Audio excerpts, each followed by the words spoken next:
Innal hamdalillah nahmaduhu wa nasta'inuhu wa nastaghfiruh wa na'udzu billahi min syururi anfusina wa sayyiati a'malina may yahdihillahu fala mudhillalah wa may yudlil fala hadiyalah. Asyhadu an la ilaha illallah wa asyhadu anna Muhammadan abduhu wa rasuluh, amma ba'd. Bapak dan Ibu yang saya hormati dan yang Allah muliakan, Jamaah Masjid Al-Mu'min GBS 1 Bojong Soang. Alhamdulillah pada kesempatan ini di hari Jumat yang pertama kita bisa bertemu kembali untuk melanjutkan pembahasan kitab Riyadhus Shalihin. Sekarang bab yang keempat, edisi lanjutan tentang kebenaran atau al-haq. Di pembahasan yang sudah lalu tentang al-haq itu dibahas semuanya mengacu kepada Al-Quran. Sekarang kita akan melihat bab tersebut dengan rujukannya hadis. Ada yang sahih dan juga ada yang hasan, ya. Yang dhaif jelas tidak ditampilkan di kitab ini. As-sani, bagian yang kedua untuk nomor hadis 55. An Abi Muhammadin Al-Hasan ibn Ali ibn Abi Thalibin, dari Abu Muhammad yaitu Al-Hasan bin Ali bin Abi Thalib radhiyallahu anhuma, qol, dia berkata, hafiztu min Rasulillah sallallahu alaihi wasallam, saya menghafal, saya ingat sabda Rasulullah sallallahu alaihi wasallam, yaitu da ma yuribuka ila ma la yuribuk, tinggalkanlah apa-apa yang menyaksikan hatimu, tinggalkanlah apa-apa yang meragukan hatimu, ila ma la yuribuk, dan berpindahlah kepada apa-apa yang tidak meragukan hatimu. Fa inna sidqa tuma'ninatun, maka sesungguhnya bersikap benar itu adalah ketenangan. Wal kadziba ribatun, dan berdusta itu menyebabkan timbulnya kesangsian. Rawahu Tirmidzi, riwayat Imam Tirmidzi, wa qala, dan dia berkata, hadisun shahihun, bahwa ini hadis yang sahih. Di sini hadis disampaikan oleh cucu Umar bin Khattab, Ali bin Abi Thalib, yang bernama Al-Hasan bin Ali, Jadi ini an Abi Muhammad Al-Hasan bin Ali bin Abi Thalib, gitu kan.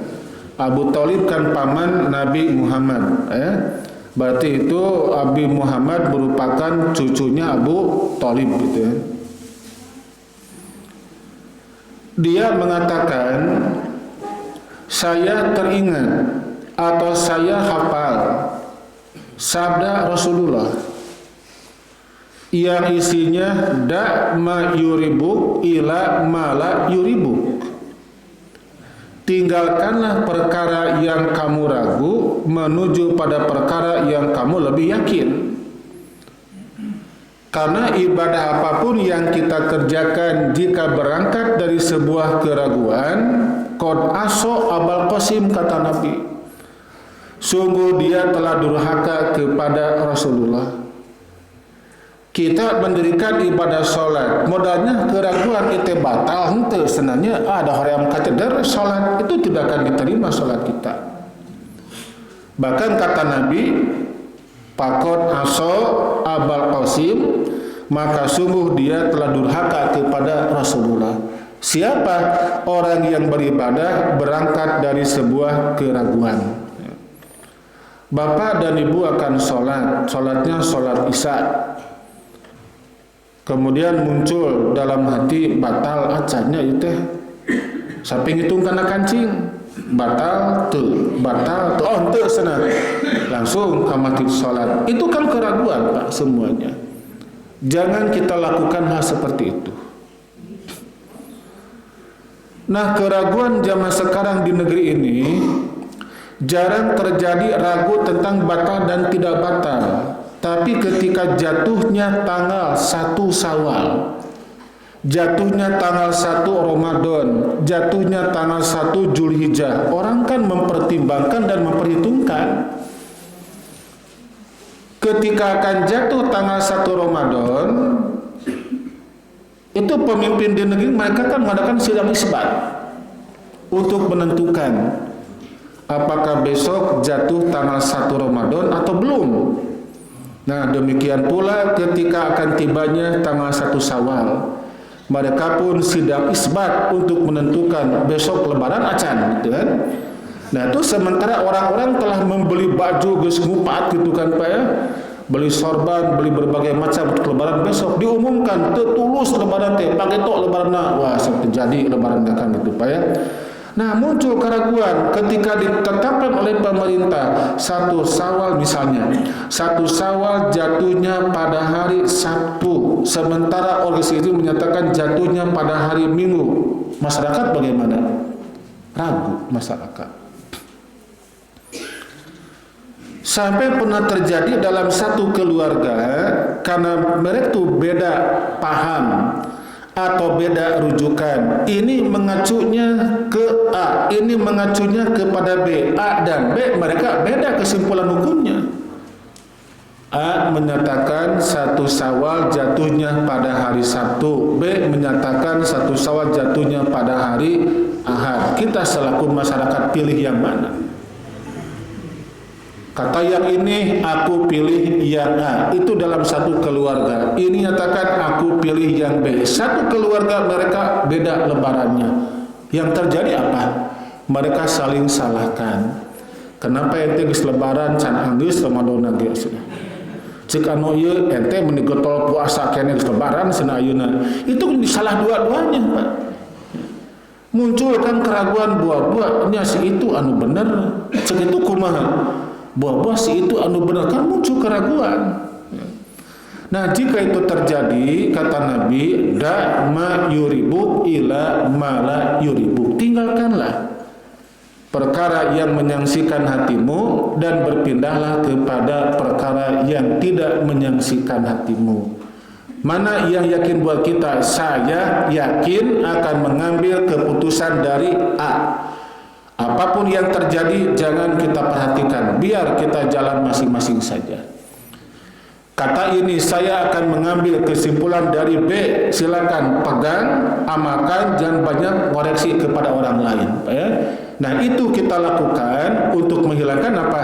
Keraguan dalam diri kita. Jangan kita beribadah berangkat di sebuah keraguan, harus yakin ya, seyakin-yakinnya. Demikian pula kan orang memasuki tanggal 1 Ramadan, Pak. Ini udah masuk belum ya 1 Ramadan, acan segala nama, ngus segala, acan gitu kan. Nah, dua-duanya mereka tidak punya ilmu kan, hanya dikira-kira. Jadi tidak boleh ibadah berangkat dari sebuah keraguan. Harus yakin, Ini sholat yang aku dirikan benar ente sebenarnya sugannya senang benar, yang enggak boleh sugan benar. Harus yakin Pak apa nih yang kamu lakukan itu belum tentu benar. Ya kita harus yakin ini kebenaran seperti ini. Jangan begini, ada kemungkinan sholat yang aku dirikan salah, sedangkan sholat yang kamu dirikan benar. Enggak boleh seperti itu. Urusan ibadah harus yakin ini yang benar, gitu kan? Nah, ini kebenaran apa dasarnya? Bukan logika kita dasarnya. Dasarnya bukan rasa kita. Ibadah yang kita laksanakan benar ini kata siapa? Kata Quran dan hadis Nabi, bukan kata logika kita, bukan. Karena logika dan rasa tentu tidak akan ada yang melegalkan siapa yang membenarkannya. Seperti orang-orang yang mereka itu melaksanakan safar atau dalam perjalanan, ya. Mereka berangkat dalam perjalanan atau dalam safar di bulan Ramadan. Kemudian di antara mereka ada yang mengatakan, saya erek buka we da keur safar. Kata yang lainnya, entonglah tidak kuat cenah piraku cenah. Dan itu orang yang punya kemampuan ketika dia safar langsung berbuka tidak boleh. Itu kan perasaan dan logika, bukan syariat. Kata syariat bagaimana, Pak? Orang yang melaksanakan safar ketika dia lagi saum maka ada rukhsah, ada keringanan. Nah, Nabi memberikan penjelasan, barang siapa dia itu safar ketika dia lagi saum dan dia punya kekuatan dan dia saum, maka dia bagus dan abdolu, kata Nabi. Tapi barang siapa yang safar dan dia itu kemudian dia berbuka, maka dia termasuk ibadah yang bagus, kata Nabi, tapi tidak abdol. Orang yang safar ketika Ramadan kemudian dia mempertahankan saumnya sampai kapingsan, kata Nabi, tidak termasuk kebaikan antasumu fi safar, kalian saum dalam perjalanan. Nah, itu merupakan salah satu contoh ibadah acuannya ini benar, ini baik, bukan logika dan bukan perasaan, tapi apa? Dalil, Pak, ya, syariat Islam yang tertuangkan di dalam Quran dan hadis Rasulullah SAW. Sering terjadi kan orang yang berangkat ibadah haji dan umrah, orang yang punya ilmu kan mereka sholatnya jamaah dan qashar. Sementara mereka yang mendapatkan logika dan perasaan, loh kenapa kamu jamaah dan qashar? Kan kita di sini banyak kesempatan, tidak banyak kesibukan. Nah, itu perasaan bukan syariat. Yang sebenarnya itu ketika orang safar, Pak, ya, ada rukhsah. Apa itu rukhsah? Dispensasi. Kan bukan dispenser itu kan, tapi dispensasi keringanan. Itu dispensasi merupakan sedekah minallah, sedekah dari Allah. Kata Nabi, faqbalu, terimalah, kata Nabi. Ya. Jadi orang yang safar itu apakah mereka sibuk atau nyalse, Pak, ya, atau full nyalse, Pak, tetap ada sholatnya jamaah dan qashar. Orang mengkritik, kok kenapa kamu jamaah dan qashar? Kita kan banyak kesempatan. Duhur 4 rakaat, bahkan ayat rawatibna bakating ku getol itu kan. Pulang, kemudian akan asar berangkat lagi ke tanah haram sholat bersama mereka. Itu logika yang mereka kedepankan, itu rasa yang mereka kedepankan, bukan syariat, ya. Itu kebenaran mirabbi dari Tuhanmu, bukan dari perasaanmu. Banyak kan orang seperti itu, Pak, ya. Sampai ada beberapa jamaah saya, mereka yang ikut bimbingan dulu kan, belum COVID kan, di salah satu KBIH yang terkenal di kota Bandung ini, ya. Pembimbingnya juga seorang profesor, ya. Dia akan saya sebutkan, pasti bakal hafal, sebutkan. Pasti bakal hafal. Nah, ketika jamaah satu pulang ke Bandung, kemudian bertemu ngaji lagi, ya dia menceritakan, Pak Ustadz, aneh itu kan, dia seorang profesor, kenapa ngomongnya begitu, gimana gitu, Bu? Ya, dia bilang begini, bapak-bapak dan ibu-ibu, kita di sini kan ongkosnya mahal, jabat jauh, gitu kan. Sebaiknya sholat tidak di jamaah dan tidak di qashar. Sholat dengan waktunya, jumlahnya juga sama, tidak ada pengqasharan, tidak ada penjamahan. Ya, saya nanya, kata dia, Pak Prof, ada nggak itu dalilnya? Jawabannya, buat ibu boleh, tidak juga tidak mengapa. Kenapa dalil seperti itu Pak dipisah-pisah, Pak, ya? Itu kebenaran dari Allah yang Maha Kuasa. Nah, tentu kan orang yang tidak beriman akan ragu. Ini mana yang benar? Itu orang yang sabar karena dia banyak waktu, apakah boleh sholatnya tidak dikosor? Duhurnya biasa 4 rakaat, ada qobla, ada ba'danya, Pak ya. Nah, sementara itu mereka yang sibuk tentu dijama dan dikosor walaupun dalam perjalanan, kan gitu Pak ya. Di kesimpulannya Pak, itu orang yang sabar atau orang yang dalam perjalanan tidak ada kaitan dengan bab sibuk dan santai, tidak ada. Yang pokok dia sedang sabar, ketika datang waktu sholat maka ada rukhsah dari Allah yang Maha Kuasa. Itu namanya al-haqqu min rabbik, kebenaran dari Tuhanmu, bukan dari perasaan, bukan dari logika kita. Fa inna sidqatu ma'ninatun, maka sesungguhnya bersikap benar itu adalah ketenangan. Bapak Ibu beribadah jelas dalilnya ada, tenang Pak. Tenang itu kan, karena kita punya dalil, kita punya keterangan yang cukup kuat. Dibandingkan dengan orang yang beribadah, mereka tidak punya dalil. Yang ada hanya apa? Tuturut munding, itu sah munding nasok. Terang ke munding Bu. Nyapan munding manya dituntun kawalungan rek di mandian. Oe. So. Dituntun rek ngawaluku. Oe deui wae, dituntun kayak dipencit. Oe deui kan gitu. Nah, kita jangan jadi pengekor kerbau gitu kan, harus mengikuti apapun yang Allah firmankan dan yang Nabi sabdakan. Kita beribadah punya dalil yang kuat, tenang jiwa kita Pak ya. Tidak akan tergoyahkan lagi Pak. Wal kadhiba riba, dan berdusta itu menyebabkan timbulnya keraguan. Ini teh benar enggak ya ibadah seperti ini? Jangan Pak. Jangan kita beribadah muncul dari berbagai macam keraguan. Jangan ada kata-kata ya barangkali ibadah yang saya laksanakan selama ini banyak salahnya, tapi nggak apalah, mudah-mudahan benar. Yang nggak boleh seperti itu Pak ya, harus yakin Pak. Keyakinan tersebut acuannya ialah Al-Quran dan As-Sunnah. Oke, kita lihat nomor 56.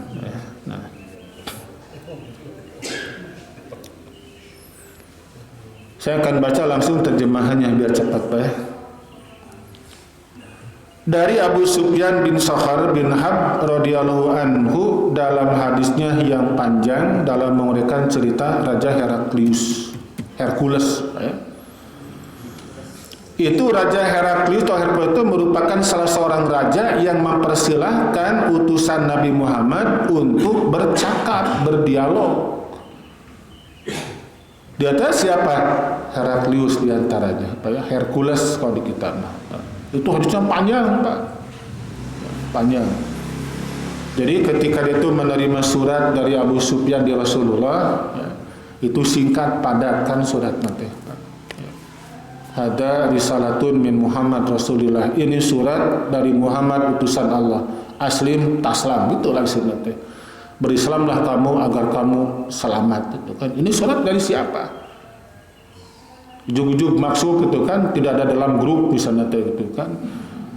Memang dulu tidak ada grup kan dulu Pak ya. Nah, silakan sana masuk mana utusannya ya, berdialog kan dengan apa? Dengan Abu Sufyan. Banyak pertanyaan yang dijawab Abu Sufyan, semuanya kata Heraklius itu benar, sama dengan dalam kitab yang saya imani selama ini, cek Hercules teh gitu Pak ya. Nah di antaranya gitu kan, Hercules berkata, maka apakah yang diperintah olehnya? Diperintah siapa? Oleh orang yang ngaku sebagai nabi. Abu Sufyan berkata, saya menjawab, ia berkata, itu Nabi Muhammad berkata, sembahlah Allah yang Maha Esa, jangan menyekutukan sesuatu dengannya, dan tinggalkanlah apa-apa yang dikatakan oleh nenek moyangmu semua. Nah, kenapa itu zaman dulu sampai ketika datangnya agama Islam silang pendapat sampai berujung kepada peperangan? Karena Nabi Muhammad bersama para sahabat mereka menegakkan kalimat tauhid, sementara orang sekitar mereka mempertahankan agama nenek moyang mereka. Ya tentu kan tidak akan sejalan, Pak ya. Tidak akan sejalan, Pak. Misal di kita dulu ya, bukan di sini ya, di Kecamatan Bojongsong, di Desa Lengkong, di kampung saya di sana. Ya. Saya orisinil orang Kecamatan Bojongsong, ya. Bukan pendatang dari mana-mana. Itu dulu di kampung saya, apabila ada ibu yang hamil 7 bulan suka ngarujak. Tahu nggak ngarujak? Ngarujak diantaranya ada menggunakan cau apa? Cau mangala ya. Nah, itu dibelinya menggunakan apa? Menggunakan tolowengkar, apa ya? Tolowengkar. Nah, kemudian menjelang hari kelahirannya, maka si suami harus diharudung pakai sarung, tuh pakai celana. Di antara kedua kakinya disimpan ember yang ada airnya, dipelakan belut. Sarungnya dibengketkan di leher, dia jongkok, tangan di dalam, langsung newak. Belutnya belut asli, bukan bebelutan. Tewak, dina ember belutnya. Kalau tertangkap, kata para haji, berarti istri akan melahirkan lancar. Sekarang pemahaman itu sudah tidak ada lagi. Perlu dilestarikan enggak? Kan? Tidak, ya. Paling itu dijadikan sebagai perlombaan ketika Agustusan gitu kan Pak ya. Nah, Agustusan menang kan gitu. Jadi kenapa mereka mengamalkan hal seperti itu? Karena mereka punya anggapan ini ketika bersedekah dengan rujak dan dibeli oleh tolowengkar, oleh kenteng pepet dibulutkan, kemudian nanti menjelang kelahirannya suami harus seperti itu, maka nanti kelahirannya akan selamat katanya.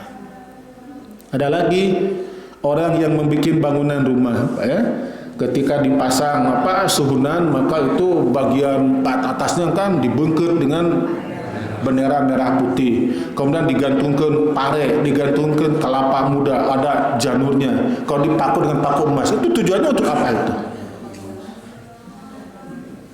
Itu ada filosofisnya, Pak. Apa filosofisnya? Dipaku ke paku emas tujuannya apa? Agar ini orang-orang di dalamnya mereka hidupnya mewah nanti, menggunakan paku ukuran 7 tapi tidak emas. Eta teh bukan dipakukan, bukan tukang nate.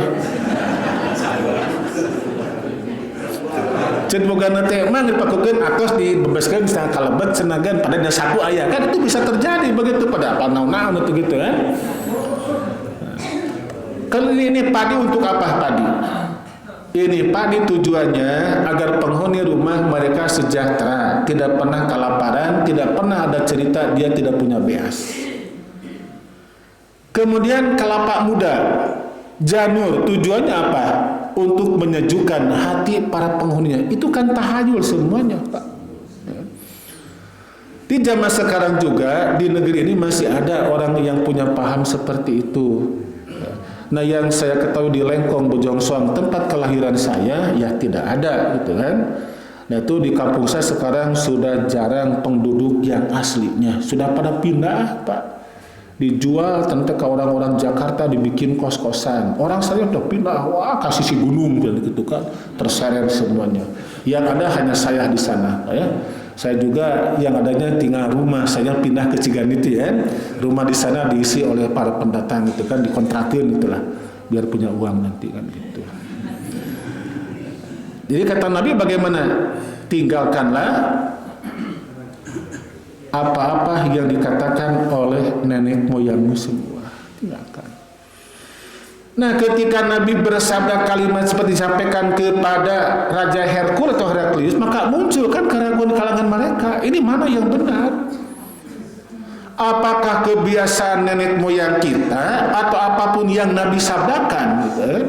Maka di awal lagi mengatakan da mayuribuk ila mala yuribuk. Ya. Tinggalkanlah perkara yang meragukan menuju perkara yang lebih meyakinkan. Lalu kata Abu Sufyan, ia juga menyuruh supaya kita semua melakukan sholat, bersikap benar, menahan diri dari keharaman serta mempererat kekeluargaan. Ini semua terdapat dalam kitab Injil yang diimani oleh Hercules.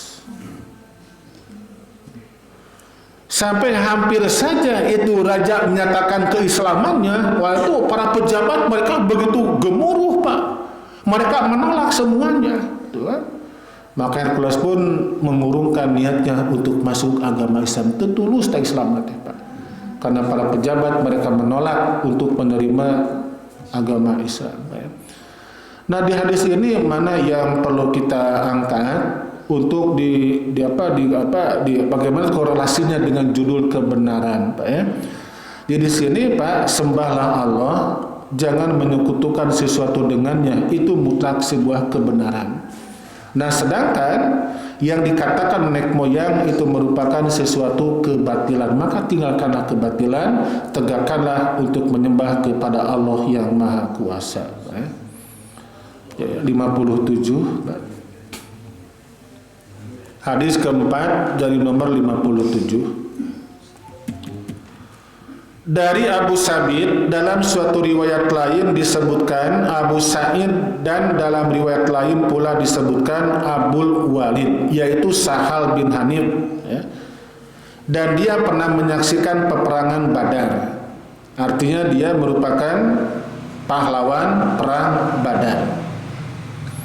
Kata dia bahwa Nabi bersabda, barang siapa yang memohon kepada Allah Ta'ala supaya dimatikan syahid, dan permohonannya itu dengan secara benar-benarnya, dengan secara yang sebenar-benarnya, maka Allah akan menyampaikan orang itu ke tingkat orang-orang yang mati syahid sekalipun ia mati. Barang siapa yang memohonkan kepada Allah Ta'ala supaya dimatikan syahid, dan permohonannya itu dengan secara yang sebenar-benarnya, bukan permohonan yang tamah gado ngagayot, tidak masuk ke dalam hati. Karena ada orang yang berdoa, dia sendiri tidak memahami, hanya dia hafal gitu kan, Pak ya. Ini yang lancar mengucapkan kalimat-kalimat doa, pikirannya berangkat entah kemana, hatinya berbisik entah dengan siapa. Itu termasuk doa yang tidak khusus seperti itu. Maka doa yang demikian, kata Nabi, tidak mungkin akan dikabulkan oleh Allah yang Maha Kuasa. Pernah nggak kita berdoa, Pak? 3 macam ini ikut kepada Yang Maha Kuasa. Hati kita membisikkan, lisan kita mengucapkan, dibisikkan oleh hati kita, pikiran kita memahami. Apapun dibisikkan oleh hati kita dan digerak kita, itu merupakan doa yang sebenarnya, kata Rasul. Yang mengadoa teh bari culang cileng, bari gagaro, bari huai. Apa itu bukan doa kan itu, Pak ya? Bukan doa, Pak. Itu harus konsen kalau berdoa, Pak ya? Kalau kita berdoa, ternyata masing-masing punya kesibukan. Pikiran punya kesibukan yang lain. Hati juga berbisik kesibukan dengan yang lain. Ini asik mengucapkan kata-kata doa karena hafal, bukan dia membutuhkan. Maka doa seperti itu tidak mungkin didengar oleh Allah yang Maha Kuasa, ya. Tidak mungkin sampai meneteskan air mata datu nyambung gitu kan semuanya. Tapi kalau disambungkan semuanya, Pak, yakin kita akan meneteskan air mata. Itu termasuk permohonan dengan secara yang sebenar-benarnya, ya. Maka Allah akan menyampaikan orang itu ke tingkat orang-orang yang mati syahid, walaupun dia mati di atas tempat tidurnya. Ini keinginan yang kuat gitu, keinginan yang begitu kuat kepada Yang Maha Kuasa, walaupun tidak tercapai secara fisiknya, maka hakikatnya akan memberikan kepada orang yang tadi, ya. Kita memohon kepada Allah, ya Allah, masukkanlah hamba ke dalam surga Firdaus. Kita menyertakan dengan amal soleh keseharian kita. Jangan kita menjadi orang yang pesimistis, kan. Ilahi lastul firdausi ahla wala aqwa alan nari jahid. Apa artinya? Sering kan kita dengar kalimat yang tadi, Pak ya. Ilahi lastul firdausi ahla, ya. Apa artinya? Wala aqwa alan nari jahid, gitu kan kalimatnya. Kalau orang yang mengatakan dia paham pada isinya, saya yakin mungkin dia akan mengucapkan, Ilahi, ya Allah Tuhanku, lastu, bukan laswan. Lastu, aku tidak layak untuk menjadi penghuni surga Firdaus. Tapi aku pun tidak kuat kalau masuk ke dalam neraka Jahim. Tuh hayang ka mana ente? Ka Firdaus tidak layak, ke neraka Jahim tidak mampu. Mau kemana kamu? Nah, ini saya sebutkan merupakan permohonan yang bersifat pesimistis seperti itu, ya. Yang Nabi ajarkan gini kan, idza sa'altumullahal jannah fas'alul firdausa. Hei para sahabat, kata Nabi, apabila kalian minta surga kepada, maka mintalah surga Firdaus, tong kanggo gitu kan. Kita mintakan kepada Allah sertakan dengan amal soleh kita, itu kan akan tercapai nantinya, Pak ya. Walaupun dalam beberapa keterangan dijelaskan itu Firdaus merupakan surga yang paling tinggi yang diberikan kepada Rasulullah Shallallahu Alaihi Wasallam. Mungkinkah umatnya bisa memasuki? Ya kenapa tidak, selama amalan kita sama dengan yang Nabi contohkan gitu. Jadi harus tinggi, kuat keinginan kita, sertakan dengan permohonan dan prosesnya juga kita laksanakan. Terakhir 58. Dari Abu Khalid yaitu Hakim bin Hizam radhiyallahu an, ia masuk Islam di zaman pembebasan Makkah, disebutnya Futuh Makkah, ya. Karena walaupun Nabi Muhammad betul dilahirkan di kota Mekah, namun Nabi Muhammad pun tidak berdakwah hanya terpusat di kota Mekah. Itu lamanya hanya selama kurang lebih 13 tahun Nabi dan para sahabat berdakwah di kota Mekah. Semakin lama bukan semakin banyak orang yang masuk Islam, tapi semakin membahayakan pada keselamatan Nabi dan para sahabat yang lemah. Maka hijrah ya dari Mekah ke Madinah. Ya. Nah di Madinah Nabi Muhammad dan para sahabat menyusun kekuatan untuk merebut kota Mekah. Ya.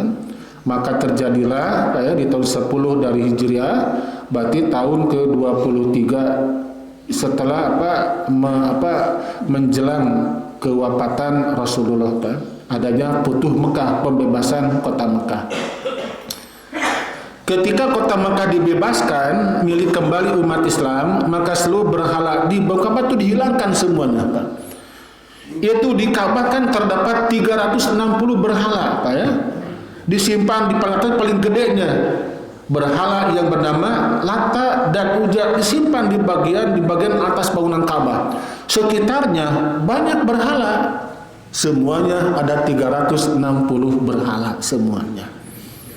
Satu Muharram mereka menyembah kepada A, dua Muharram kepada B. Setahun pas semuanya disembah oleh mereka. Nah itu semua dihancurkan oleh umat Islam ketika dibebaskan kota Mekah, Pak ya. Dan di sini Abu Khalid Hakim bin Hizam masuk Islam pada saat itu. Sedangkan ayahnya adalah termasuk golongan pembesar-pembesar Quraisy, baik di masa jahiliyah ataupun di masa Islam. Ya. Jadi ini Al Khalid dia punya bapak namanya Hizam.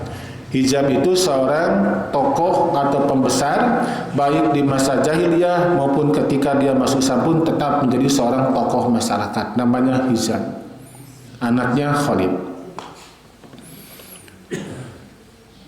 Abu Khalid berkata, Rasul bersabda, dua orang yang berjual beli itu dengan kebebasan, yakni boleh mengurungkan jual belinya atau jadi meneruskannya selama keduanya itu belum berpisah. Bapak calon pembeli, saya merupakan pedagang. Barang yang saya tawarkan, maka buat Bapak mau jadi silakan, tidak mengapa selama kita belum berpisah. Ini kenapa dimasukkan dalam bab kebenaran tentang bab jual beli di sini? Gitu kan Pak ya. Nah, kita baca dulu sampai tuntas.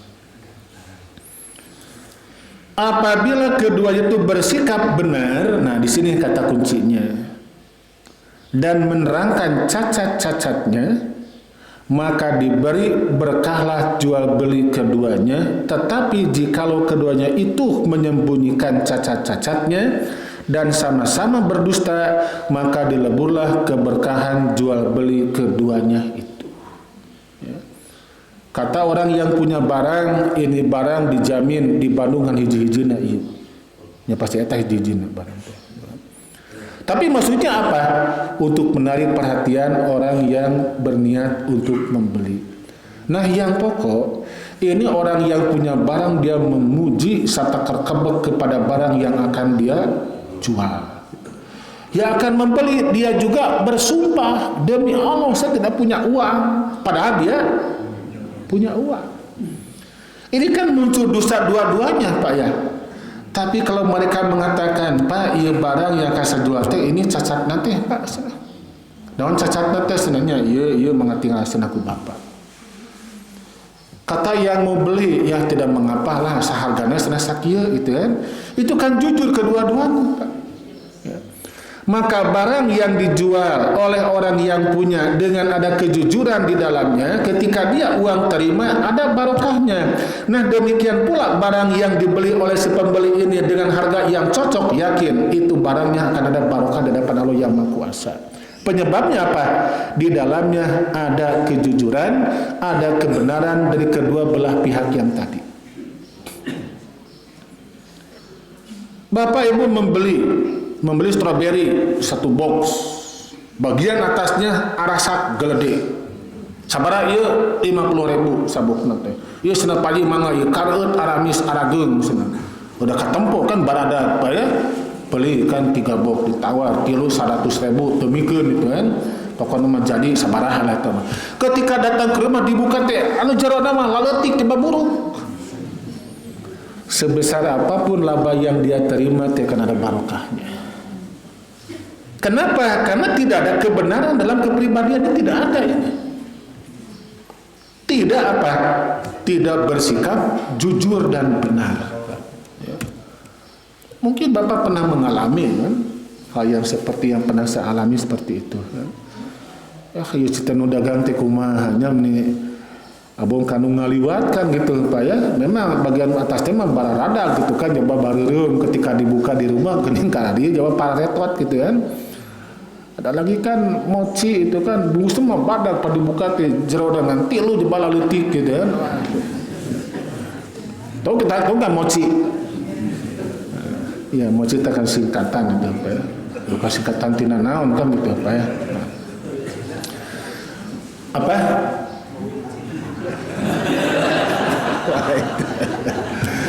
Tak raos banyak. Raos Pak. Jual beli jika di dalamnya ada kejujuran, Pak ya, kendati pun labanya sedikit gitu Pak, itu ada barokahnya itu. Tapi ketika jual di dalamnya tidak ada kejujuran, tidak ada kebenaran yang dia ucapkan, berapapun laba yang dia terima, kata Nabi, tidak akan ada barokahnya. Ini kan kata Nabi. Dan sama-sama berdusta, maka dileburlah keberkahan jual beli keduanya itu. Eta tuh tong kitu ngajualna tong sakitu da saya keur jualeun deui cenah paling sa ngajual ka di lembur sama sakitu nya kurangan di cenah lah wah nya cenah batina dituna ge cenah leuwih cenah padahal sudah ada laba. Jadi munculnya kebohongan demi orang membeli barang, kita hati-hati, itu merupakan potensi akan dapat menghilangkan apa? Keberkahan ya. Jadi sini yang dimunculkan ialah bersikap benar. Benar kepada Allah, jujur kepada Allah dan kepada Rasul, juga pada orang sekitar, itu merupakan modal utama. Benar kepada Allah dalam pengertian kita beribadah jangan menyekutukan dengan sesuatu pun. Ibadah kita benar kepada Rasul, jangan tercampur dengan urusan-urusan yang baru yang tidak pernah Nabi contohkan. Benar kepada orang sekitar, maka kita berucap jujur, ketika berjanji ditepati, ketika punya amanat disempurnakan. Itulah orang yang akan dicatat oleh Allah merupakan orang yang benar dalam segala tindakan dan perilakunya. Nah, beres sudah pembahasan bab yang keempat tentang al-haq bi rabbik, kebenaran datang dari Tuhanmu. Kata kunci dari pembahasan yang tadi hanya satu yang akan saya sampaikan, Pak ya, Hilangkanlah berbagai macam keraguan dalam diri kita dan berbagai macam urusan, apalagi dalam urusan ibadah. Dalam urusan yang bersifat duniawi, ketika bapak dan ibu akan berangkat piknik ke Pangandaran, tapi muncul keraguan, asa horeamnya itu milu entongnya. Kalau ragu jangan dipaksakan, jangan, Pak ya. Tose tong jadi ini bisi bunga kayak gitu, kan gitu, Pak ya. Iya, bapak dan ibu yang saya hormati dan yang Allah muliakan, itu saja yang dapat kita kaji pada kesempatan ini. Insya Allah nanti di Jumat ketiga bulan September kita akan pindah kepada bab yang kelima, yaitu tentang bab muraqabah, ya. Itu muraqabah merupakan salah satu mental jiwa seseorang, bahwa apapun yang dia amalkan, apapun yang dia bisikan, senantiasa ada dalam pengawasan Allah yang Maha Kuasa, ya. Dan muraqabah merupakan sifat yang wajib kita miliki. Nah, insya Allah nanti pembahasannya di Jumat yang mendatang, dan mudah-mudahan pada bahasan saat ini Allah senantiasa menunjukkan kepada kita kebenaran kapanpun dan dimanapun kita berada. Amin ya Allah ya Rabbal Alamin. Assalamualaikum warahmatullahi wabarakatuh.